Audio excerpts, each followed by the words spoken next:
Tyler Perry's Sistas returns for season 8 on October 16th, and we have a little bit more information aside from the trailer. So let's get into the synopsis breakdown.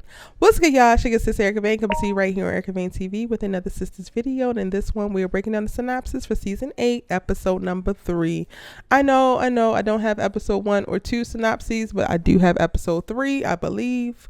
Right now, I think that this is the correct one for episode 3, so we're going to talk about it, and I'm going to try to keep you guys updated with new information as it becomes available. So hit that subscribe button and turn on your bell notifications so you don't miss out on any of my sisters' content and conversation. Now, episode 1 is titled Dead Man Walking, and I really feel like this is just going to be a catch-up episode where it's going to give us a bunch of flashbacks to previous season and then give us pick up right where we left off, where Andi finds the body and then the girls find Andi screaming, and it's really just going to be like the setup for the first half of season 8. Now, I expect if we do get a synopsis before it premieres, that's what it's going to kind of speak to. Episode 2 is titled Tea Time, which I think is going to be the girls like kind of like debriefing a little bit, or like the start of the girls debriefing, or maybe some of the internal thoughts of the girls before we get to see the bigger debrief in episode 3. Now, episode 3 is the one we're here to talk about in this video. It's titled Up Close and Personal. It'll premiere on October 30th. And the synopsis reads, Andi struggles to deal with the fallout post Gary's stabbing when all her friends are interrogated by the FBI for their possible role in hurting Gary. Andi makes a confession to her friends. Y'all. So first of all, this definitely confirms that Gary is not dead, but he will be by the end of the season if whoever has their plans and gets their wishes, because somebody's coming to finish the job, and we got to see that in the trailer.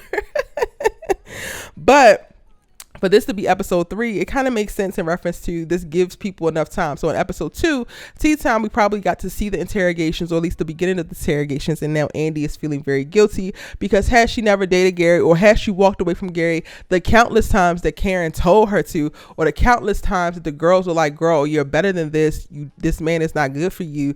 If she would have walked away then, she would not be in the circumstances she's in now. Not to blame all of Gary's foolishness on Andi, because it is 100% that psychopath's fault for everything that he did to her, and Andi still has to accept her part in what she was allowing herself to accept with Gary. And I think that that's what this is kind of speaking to, her struggling to deal with everybody having to deal with her mess behind Gary.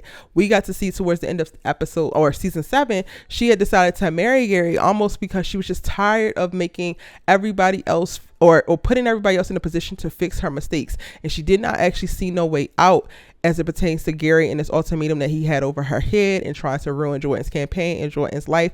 And she decided to bite the bullet to protect all the people that she loves. I think that she's going to keep that same energy in reference to feeling the way about everybody having to even sit down with the FBI and having to, feel, questioned and cornered, because none of them actually like Gary. All of them had motives, but none of them actually did it, and she knows that. Now, I'm curious if the confession that she makes to her friends is that she's the one who actually stabbed Gary, which would be a very interesting twist.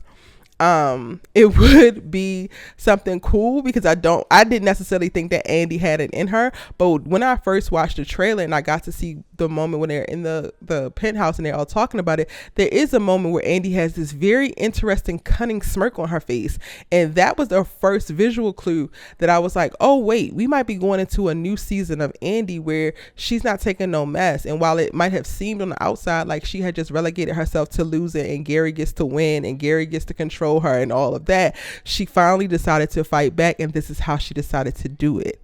Now, I would prefer for her to not actually be admitting this to the girls, because they need to have plausible deniability, and they need to not be able to fail a lie detector test if they put on one or if they put on the stand. So if Andi is the one who did it, I would love it if this wasn't her confessing to doing it, but we find out at the end of the season like it was her, and then somebody else finishes the job and then she's able to completely be free. That would be great, but I feel like it would be a mistake for her to actually confess it to the girls. And one, Danni ass is the mouth of the goddamn South, and I feel like she would be so proud and just braggadocious, so that it would wind up compromising Andi in reference to trying to get away with the attempted murder on Gary. So like, girl, you have no reason to actually tell these people anything. But it seems like the most of the episode is really going to be about the girls debriefing about what's going on, who got asked what in their interrogation versus this interrogation. We're probably going to get to see moments of them checking back with their men. So getting an update with Danni and Tony, even though Tony had left to go get everything set up with the kids moving with the damn mama out of the country, and Sabrina with Rich, who has now decided to be her damn baby daddy. And maybe Karen and Aaron. Lord, please give us some more Karen and Aaron this season. My God. But those are my thoughts. Those are my predictions as it pertains to episode 3. And I'm recording this well before the season premieres. I'm recording this in September. So again, as new information is revealed, I will keep you guys updated both here on Erica Vane TV, but then also on ericavane.com, as well as on my socials. You can follow me at ericavane.com. We're going to start to post new updates so that you do not miss a moment.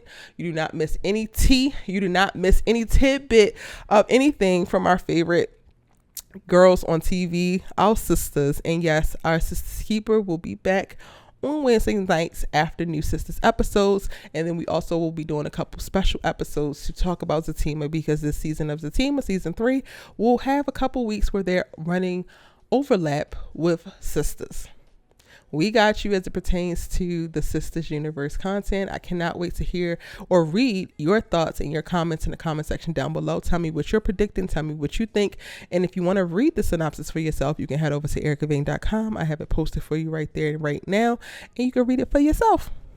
It's your consist, you love to talk TV with. I cannot wait to talk to you guys in the next one. Be sure to like this video because you made it all the way to the end. So I think that you liked it. And then if you haven't subscribed, what you waiting on? Turn that bell notification on. You don't want to miss. Every single day we drop a new Sistas videos. We're keeping you up to date. You don't want to miss out on it. Just go ahead and subscribe. All right. Bye.